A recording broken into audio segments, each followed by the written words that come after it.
Somewhere out there, there are planets so extreme, so physically wrong, that just learning how they exist will make you question everything you thought you knew about space. And I'm not talking about hot Jupiters or planets with two suns. I mean worlds that broke the rules so badly that scientists still don't have real answers. Some of these shouldn't be alive. One of them technically died and came back. And one of them we'll only ever know for a few hours. We're starting with WASP 76b because iron rain sounds wild enough on its own. But the real detail is even stranger. On the day side of this planet, temperatures reach around 2,400 degrees Celsius. That's hot enough that iron doesn't just melt. It vaporizes. It turns into a gas and gets swept across the planet by massive winds toward the cooler night side, where it condenses back into liquid and rains down as molten metal. Actual iron rain falling from the sky. But here's what almost nobody talks about. The rain isn't even. When astronomers studied the data, they found significantly more iron on the evening limb. That's the edge where the day side transitions into night, than on the morning side. What that means is the iron is falling out of the atmosphere before it even completes a full trip around the planet. The night side is catching it early. The iron never makes it back around.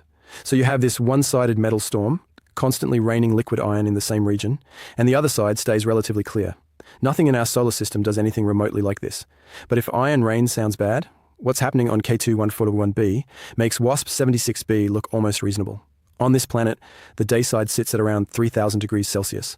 And at that temperature, the rock on the surface doesn't just melt, it evaporates.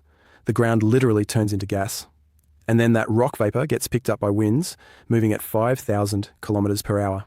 For reference, the fastest winds ever recorded in our solar system top out around 1,200 kilometers per hour on Neptune. K2-141b more than doubles that.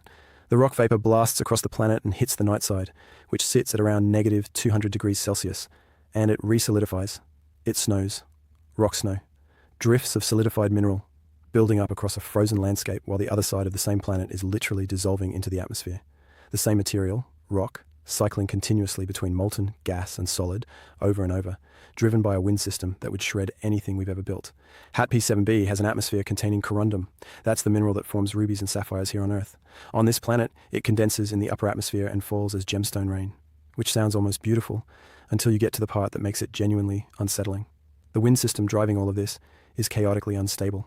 The dominant wind direction reverses, not on a schedule, not on a cycle, but unpredictably, with no consistent pattern.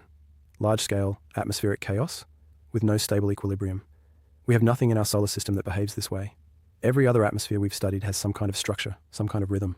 HAT P7b just doesn't. It's a planet-sized system in a state of permanent atmospheric disorder, raining gemstones in directions that change without warning. Speaking of strange, let's talk about a planet that is being physically reshaped as it dies. WASP 12b is being consumed by its host star. Most videos mention that.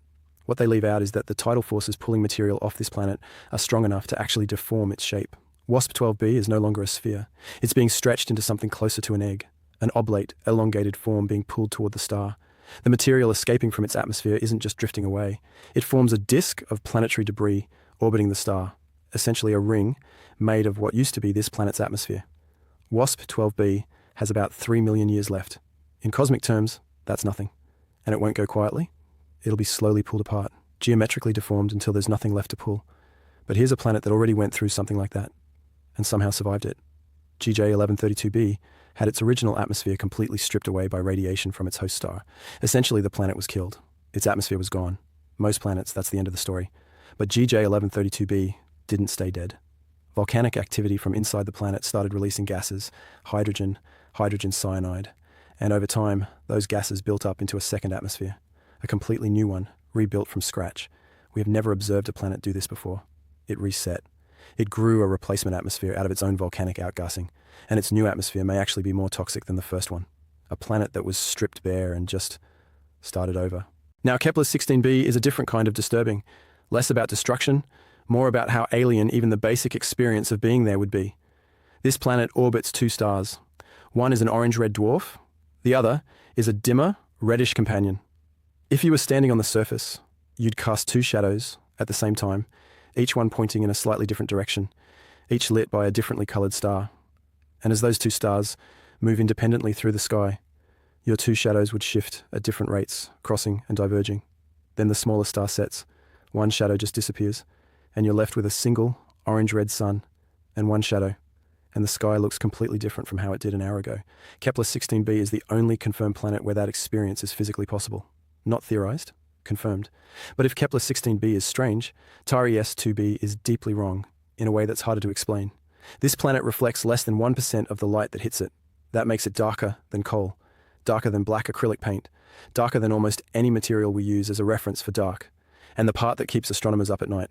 They've modeled every known light-absorbing compound found in planetary atmospheres: sodium, potassium, titanium oxide, and they still cannot fully account for how dark it is.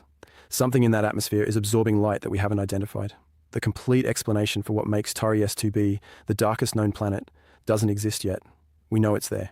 We can measure how dark it is. We just don't know what's doing it. Then there's a planet that breaks the rules of formation so completely that its existence is still considered an open problem in astronomy.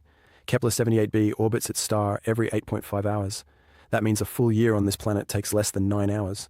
It's so close to its star that when that star was younger and larger, Kepler-78b would have been forming inside the star's outer atmosphere. Not near it, inside it. Every model we have for how planets form says this is impossible.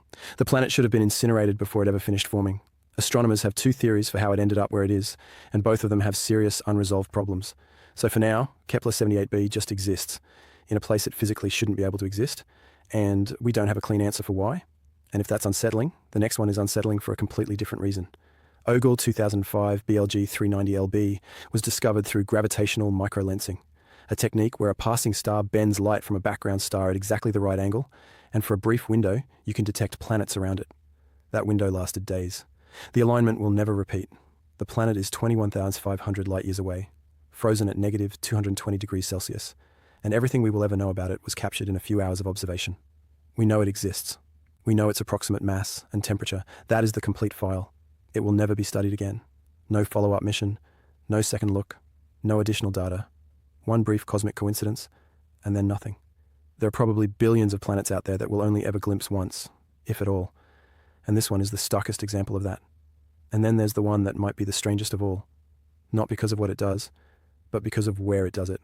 SIMP J013656 5+093347 is a rogue planet. It has no star. It drifts alone through interstellar space, completely isolated with nothing nearby. And yet it produces auroras. On Earth, auroras happen because solar wind, charged particles from the sun, collides with our magnetic field. This planet has no solar wind. There's no star sending particles its way.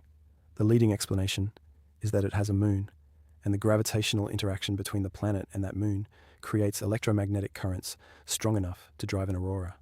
So somewhere in the complete darkness between stars, this planet is generating its own light show, entirely alone, with no star anywhere nearby.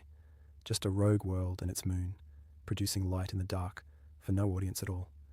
These 10 planets are out there right now, being stretched, resetting, raining iron, raining gemstones, raining rock, orbiting 2 suns, absorbing light we can't explain, existing where they shouldn't, observed once and never again, and glowing alone in the dark. And what makes all of this genuinely remarkable is that we found them with the technology we have right now. We're still early. There are almost certainly planets out there doing things we don't even have the framework to understand yet.